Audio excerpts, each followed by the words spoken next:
लालू जी तो 20 वर्ष पहले थे, अभी तो नीतीश और भाजपा वाले हैं।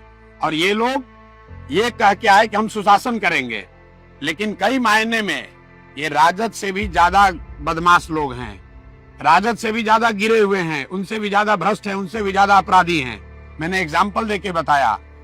भाजपा के चेहरा यहाँ सम्राट चौधरी की हालत राजद के नेताओं से भी बुरी है। तेजस्वी यादव 9वीं नहीं पास किए, तो तेजस्वी यादव कम से कम ये कह तो रहे कि हम 9वीं पास नहीं किए हैं। ये आदमी 7वीं नहीं पास किया है, लेकिन कहता है कि हम अमेरिका से डिलीट का डिग्री लिए हैं और झूठ बोल रहा है।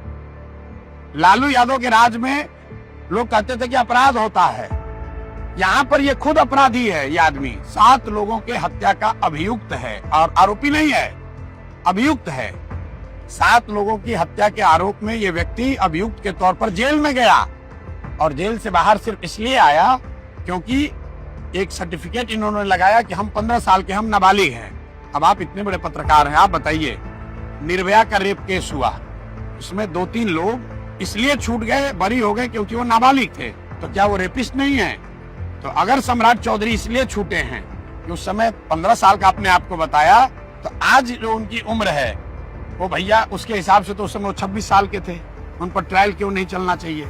तो राजद के लोग भ्रष्ट हैं, राजद में के दल में अपराधी हैं, ये बात तो बिहार के लोग जानते हैं, इसलिए उनको हटाया।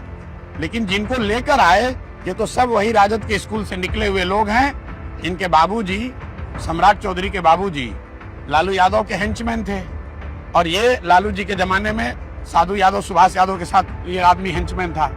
So you've had a long day. Sorry, carry on. नहीं, और ये सम्राट चौधरी अकेले नहीं है, दिलीप जायसवाल सीधे मेडिकल कॉलेज कब्जा करके बैठा है, और हमने आरोप लगाया, हमने बात रखी।